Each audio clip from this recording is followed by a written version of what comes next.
Hello friends, welcome to प्रखर commerce classes.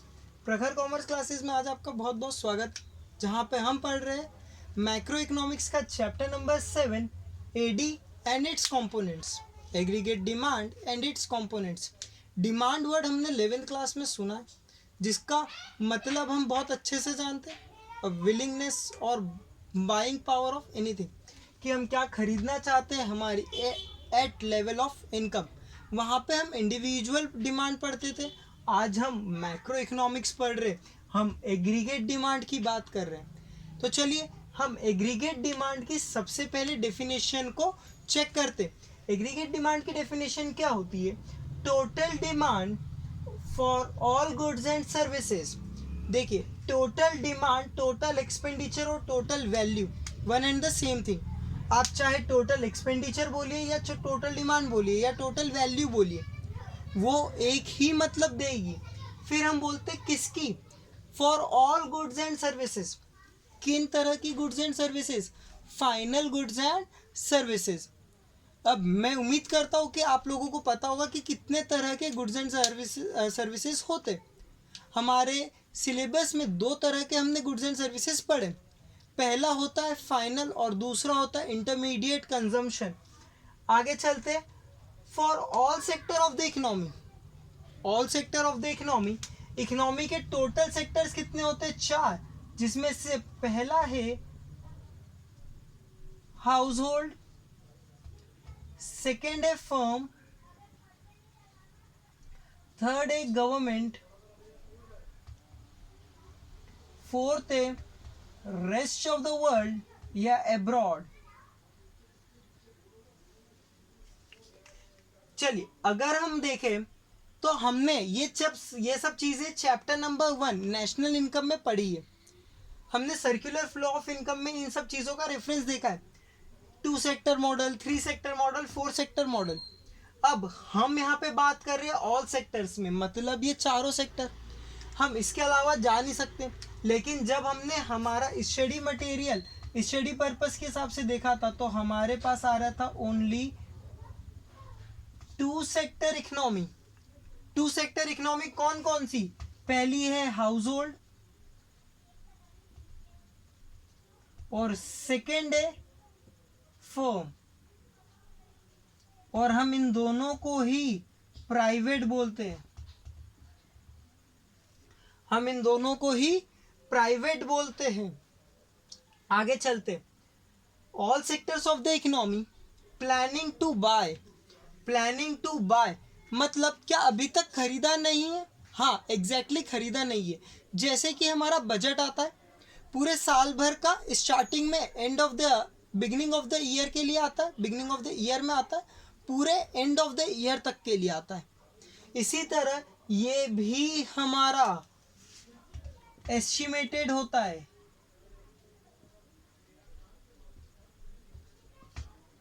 मतलब ये अजम्पशन बेसिस हो गया।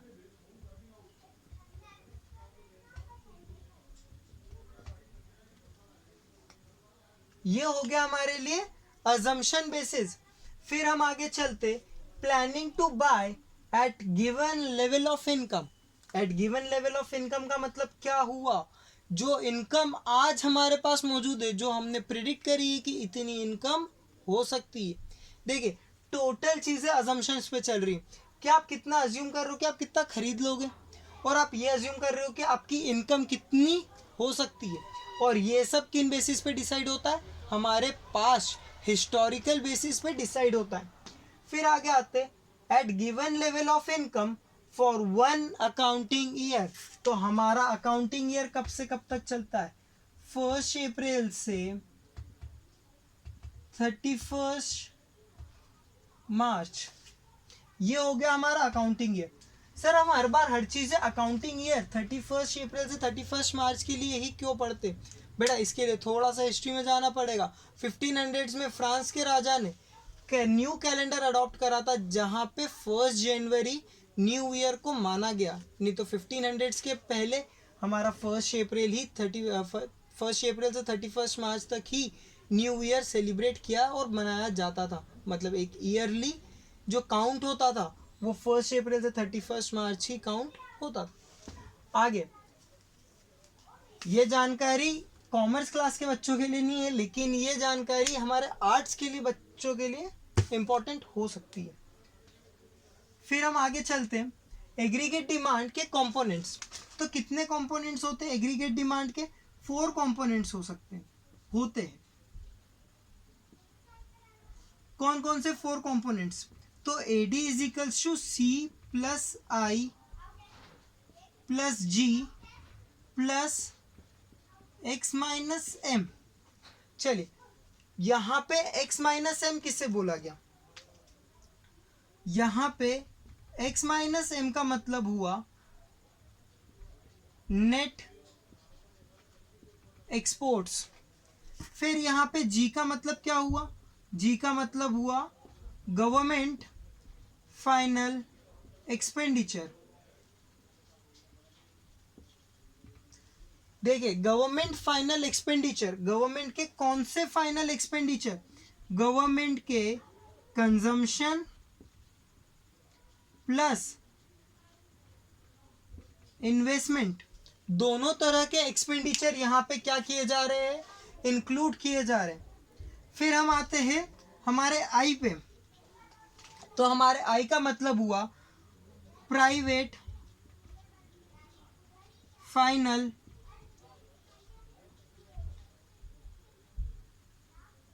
Investment expenditure. फिर हम आगे चलते हैं, तो सी का मतलब समझते हैं। सी का मतलब हुआ private final consumption expenditure. Private final consumption expenditure. अब देखिए, अगर हम बात कर रहे हैं 2 सेक्टर इकोनॉमी की, तो 2 सेक्टर में कौन कौन से 2 सेक्टर? हाउस होल्ड और फर्म। हाउस होल्ड भी प्राइवेट है और फर्म भी प्राइवेट है।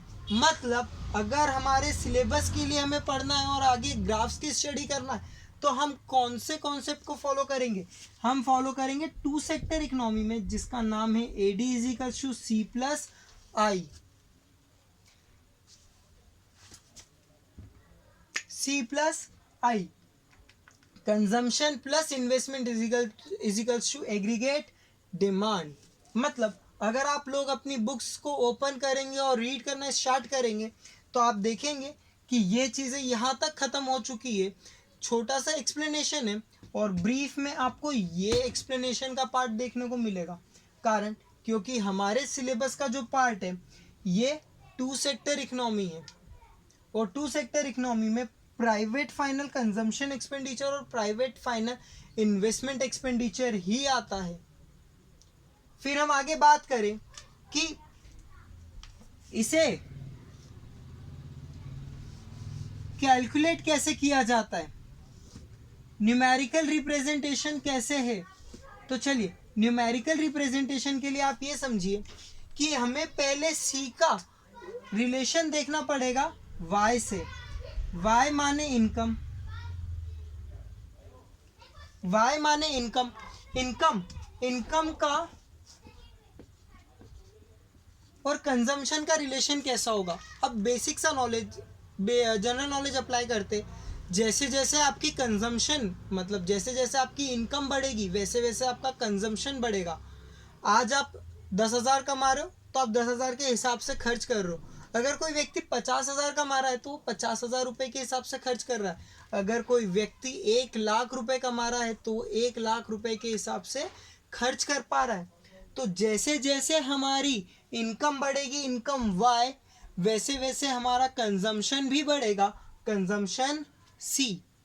लेकिन अगर हम देखें तो अब एक टाइम पे तो ये दोनों हो सकता है कि कांस्टेंट रेट पे बढ़े, लेकिन एक टाइम ऐसा आएगा जब इनकम बहुत ज़्यादा तेज़ी से बढ़ेगी और हमारा जो कंजम्पशन है वो बहुत ज़्यादा स्लो रेट से बढ़ेगा। अब मेरी बात समझो, ऐसा तो है नहीं कि भैया अनिल अंबानी जो है वो इंडिया का सबसे रिचेस्ट पर्सन है और उसके बाद वो सबसे ज़्यादा पैसे कमा रहा है तो दिन में 100 रोटी एक साथ खाएगा। नहीं, कंजम्पशन कैपेसिटी लिमिटेड है, कंजम्पशन की कैपेसिटी लिमिटेड है। हाँ, अब हम लग्जरी की बात करें तो वो बात कंजम्पशन में नहीं आएगी, कंजम्पशन में बेसिक नीड्स आएगी। अगर उसने कार खरीदी तो वो इन्वेस्टमेंट है। आई बात समझ में? चलिए, अगर हम अज्यूम करें इनकम है 0, 20, 40, 60, 80 और 100, तो हम कंजम्पशन देखें तो कंजम्पशन हमारा निकलेगा 10, 20, 30, 40, 50 और 60। यहाँ पे एक बेसिक अजम्पशन ये है कि जो आई है वो ऑटोनॉमस होगा। वो क्या होगा? ऑटोनॉमस होगा। ऑटोनॉमस का मतलब क्या हुआ? ऑटोनॉमस का मतलब हुआ ऐसी चीज जो कांस्टेंट है, ऐसी चीज जो कांस्टेंट है। अब कांस्टेंट है तो चलिए कॉमन ले लेते हैं, 10, 10, 10, 10, 10 और 10। अब हमें एडी निकालना तो आता है, सी प्लस आई निकालते चलिए। 10 प्लस 10 20, 30, 40, 50, 60 और 70। अगर हम इसको प्लॉट करना चाहे तो आप इसे बहुत आसानी से प्लॉट कर सकते हैं। और वो कैसे कर सकते हैं हम यहाँ पे देखते हैं।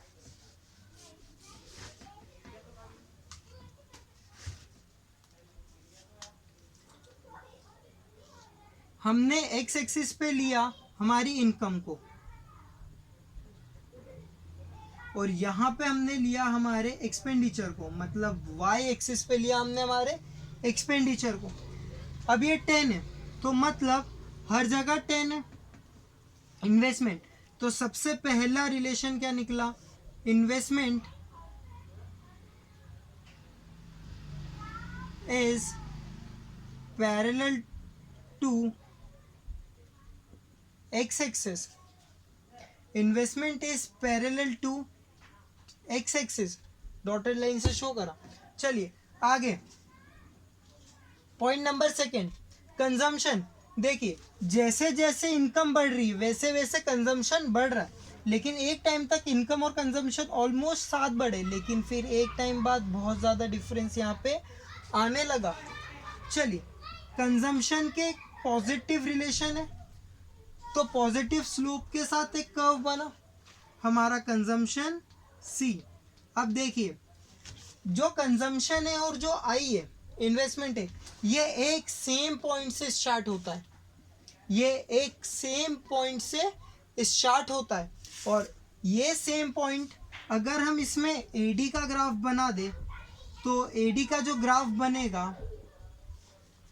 वो बनेगा AD is parallel to C. AD is parallel to C. फिर थर्ड आया C and AD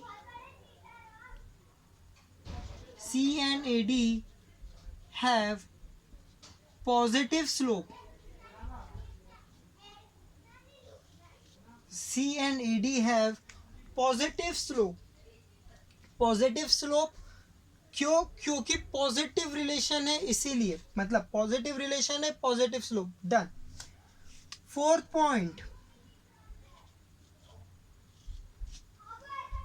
AD is equals to C plus I.